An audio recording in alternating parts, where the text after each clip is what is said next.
Welcome to 2 Cents Worth. I am your host, Ryan DeFaber. Today we're talking about jinxes, karma, superstitions. So the other day I was on a walk with my family, and my oldest son, Nolan, came up to me and asked me, do I believe in jinxes? And the reason he asked that is because we were talking about a soccer player a few days before, how we hadn't heard of him recently, and in FIFA, he's a very good player. But in real life, probably an average player. And he said, we haven't heard from him in a while. And then all of a sudden, the day that he asked me about the jinxes, we had found out that he had signed for a new team. In soccer terminology, he had transferred to this new team. And so Nolan said, do you think we jinxed that player? And in the context of it, I got what he was saying. Obviously, definition-wise, that's not correct. A jinx is a curse. A curse or the attribute of attracting bad or negative luck. I don't think it was bad luck or negative luck for that guy to go to a new team. Probably better for his career, right? So it's not bad luck there. But I got what Nolan was saying. And then he asked, do I believe in karma? And I said, I believe in the concept of karma. I believe that, the good deeds that you do then obviously hopefully lead you to receive good things, right? And if you do bad things, that the world has a way of righting itself, and that those that do bad things also have bad things coming to them. Just, from an unfortunate perspective, if you choose to do bad things, I think bad things will happen to you. If you choose to do good things, I believe that good things will happen to you. And then it also got me thinking about some superstitions, right? And the reason why the conversation came up was because of sports, and I've played sports my entire life, and there are superstitions that I would do on the field, on the court, etc. There are plenty out there in sports, and so it just kind of got me thinking about, do I believe in jinxes? Do I believe in karma? And just some superstitions that I've done and some that I find interesting and why we do them as athletes. And so, the short is, no, I don't believe in jinxes. I don't believe in curses by any means.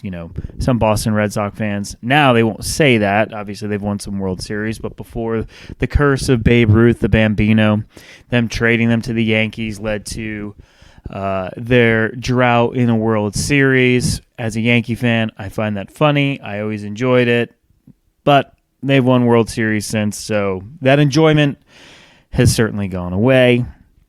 Are there curses in sports? No, I don't think so. I think there's just bad owners, bad decision-making that ultimately sometimes compound on each other and lead to long amount of years of not being successful, right? Karma, I believe in karma, and I believe in karma just in the way of, for any action, work, or deed, there is an effect or consequence. For every positive action, there potentially can be a positive consequence or effect. If you say to somebody, I hope you're having a great day or whatever, or you're trying to cheer them up or make their day, I think the effect is that you're going to just make that person a little bit happier, that that person knows that you care about them or you asked about them, those types of things. If you have a negative action or deed and you do it on purpose, there's probably going to be a negative effect or consequence. Might not be immediate, but there will be. So I think, again, the world corrects itself there, and I do believe that for every action, there's a reaction, right? Let's talk about, you think about science. For every action, there is a reaction. That's the same in life. And I believe karma to be something that is really there. And I try and live my life to where my morals and my deeds always lead to positive effects and actions and consequences. Positive consequences. Consequences sometimes hold a negative connotation, but a consequence can be a positive consequence.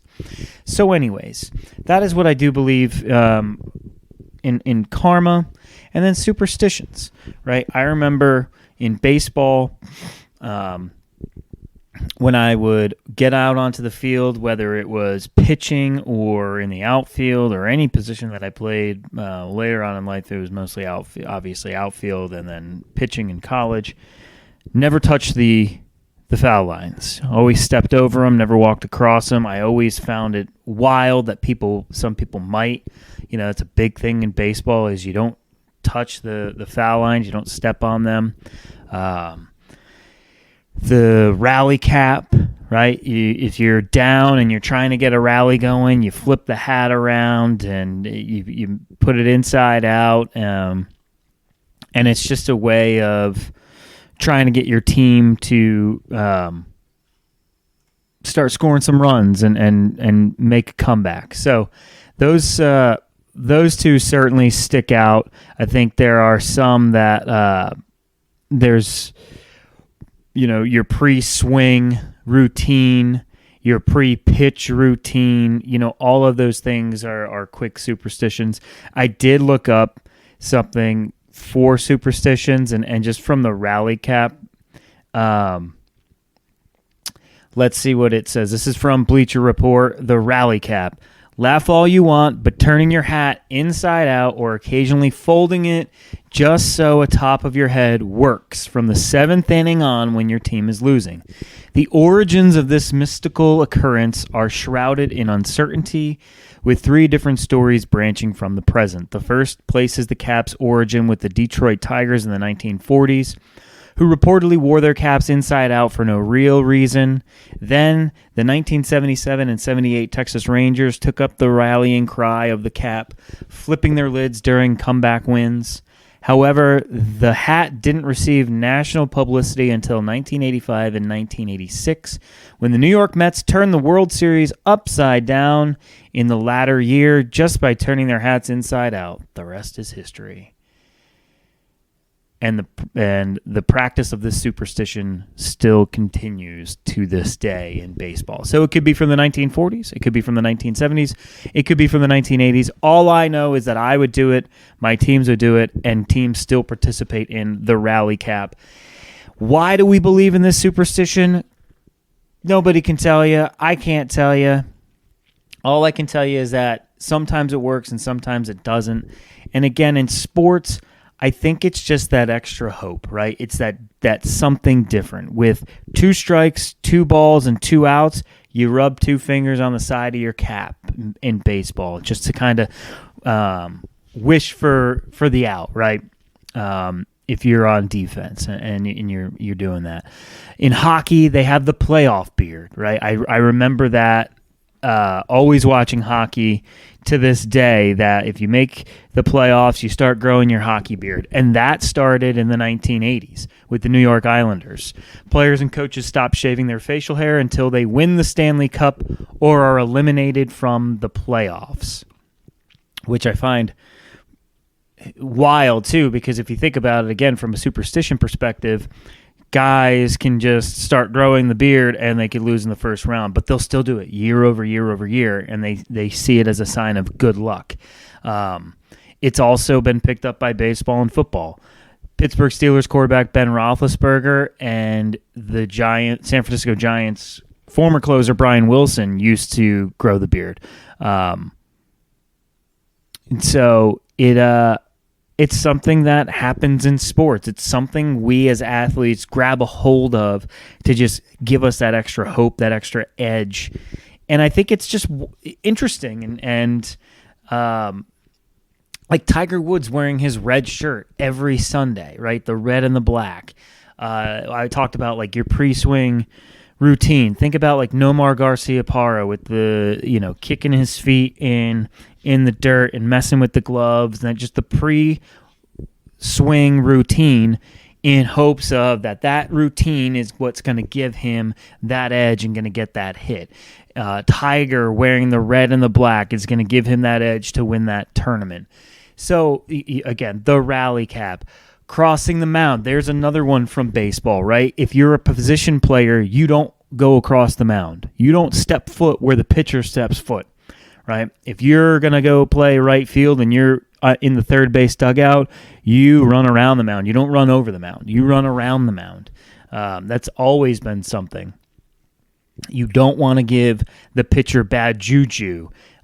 Pitchers get freaked out when someone who's not a pitcher sets foot on or near the mound.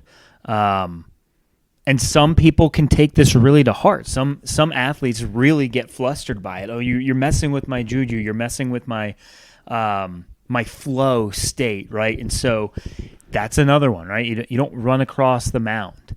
There are guys that won't wash certain clothing during hot streaks, right? And that goes for all sports, whether it's socks, an undershirt, uniform, jock straps. I don't care what it is, right? It's they won't wash it because that's what's giving them luck. You're keeping that good luck on you and you're not washing it away. It's just a wild phenomenon that just spreads across sports, and it can spread across other aspects of life. I keep on just kind of honing back on baseball because that's one that I know quite a bit. But again, if you have a no-hitter going in baseball, you as a position player, you don't talk to the pitcher. The pitcher becomes very isolated. They go and sit in the dugout. They don't talk to anybody. You don't want to get into their zone. And even here in this article, it even says they fall victim to the dreaded jinx. And I talked about that earlier. I don't believe in jinxes, but again, in sports, we do. We hold on to it. And so it's very interesting there. It says, when a pitcher is in the midst of a no-hitter / a perfect game, you're forbidden from mentioning it, lest they fall victim to the dreaded jinx. Teammates, announcers, broadcasters, fans, none of them are permitted to bring up the potential accomplishment. The logic being that if the pitcher doesn't know what he's doing, he won't mess it up. And that is the case, right? If you don't know that you have a no-hitter going, you're less likely to start thinking about it and it becoming mental, and then all of a sudden you ruin it. I think about that in a lot of sports too, right? If you're in golf shooting a really good round, the last thing you want to do is know where you stand from a scoring perspective, because then it gets in your head. Great example, and this is me. I'm using this as an example, and it could be true, and maybe it's not true. But this past weekend, I played in a golf tournament at my club, and I was in contention to potentially making the shootout. There's 2 holes left, and one of which is a fun hole to where you can really put driver up and around a curve and over a pond. If you get a hold of it correctly, you cut the corner. It looks really sweet. It's a really awesome golf shot. But if you don't, you can hook it into the woods or drop it into the pond. It's not really a rewarding shot when you're in contention. Hit it straight about 210 yards up the hill and put yourself into contention for a par on that hole. It's the second hardest hole on the course. But what happens? We looked at the score. I was close, but I would have to birdie out to really put myself in contention. I think I might even had to have birdie eagled. So I was 3 strokes, I think, off of making the cut there to make the shootout. What do? I take driver out. What do I do on the next 2 holes? I bogey and double bogey. So I have a great round going, and the last 2 holes, I know where I stand, and all of a sudden the wheels kind of fall off. I kind of let loose a little bit, and I don't really put the hammer down and just play smart. I get into my own head going, oh, well, I have to do this now to even make the shootout. Let's have a little fun. When, in fact, I should have just said, hey, let's see what happens once the round ends. I've been playing well enough today and consistent enough today. That happens, right? So I use that as an example for myself, right? It's just as a pitcher, supposedly not knowing that you have a no-hitter going will help you get that no-hitter. On the golf course, not knowing where you stand sometimes, and a lot of golfers will say this too, they won't know where they are. The professional ones, they'll never really take a look at the leaderboard. They know where they are, but they don't want to know where anybody else is, right? Because you can only control what you can control and what's in front of yourself. So there's that. The no talking to the pitcher. Foul shots in basketball. You have a pre-foul shot routine, because if you go through that routine, repetition, you'll make that shot. Things like that, right? I'm just trying to see if there's any other ones. that are well known. Like I just saw one like Wade Boggs, former baseball player, would eat chicken before every game. Well, that's not a superstition for everybody. That was just for him. Let's see. Pitchers and their relationship with the mound. Pitchers are odd birds. Okay, fair enough. Many times they're the oddest players on the field. And nowhere is that more clear than their treatment of the mound. Most pitchers have a love-hate relationship with them. It says that some pitchers write things in the dirt. Others will stomp around, slamming the rosin bag onto it to just let it know like it's theirs. Some clean it, create little mounds of dirt on the mound. No one's sure why pitchers do these things. We just shrug most of it off as pitchers being weird. Fair enough, but hey, we try and make things work the way that we see fit, right? Let's see. I'm trying to see if there's really anything else that I can think of right off the top of my head. There are so many superstitions. There's so many different ones for each sport. But I also just found it funny that, my son asked me about it. I do these things, and I have done these things in sports. The pre-shot routine for basketball, the not stepping on the chalk in baseball, not running on the mound when I was a position player, not washing clothes, those things. So it's just a very interesting thing, the not being talked to if you have a no-hitter going. In golf, for me, again, and most players, you don't really want to know where you're at. Just if when you're playing well, you have a decent idea, but if someone else is keeping score. But it just brought up an interesting topic. I figured I'd bring it up.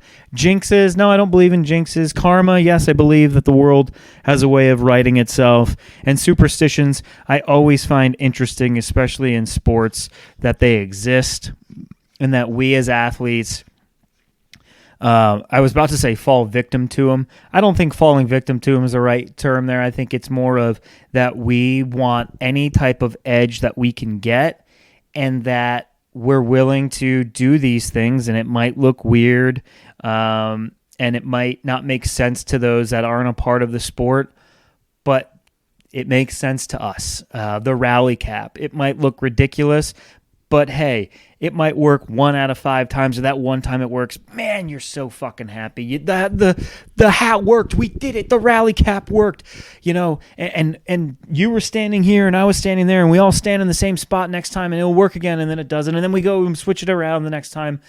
It's just a funny thing in sports to me, and it's a funny thing in life that we all have different superstitions and ways of going about things. I want to tell you, that's what I thought of. I thought it'd be an interesting topic of conversation. Just a quick one for you today.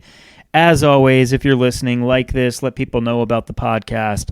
Let it grow. And if we grow, we can potentially start bringing more guests back and getting their opinions on these things as well. I'm your host, Ryan DeFaber. Thank you so much for listening. Have a great day.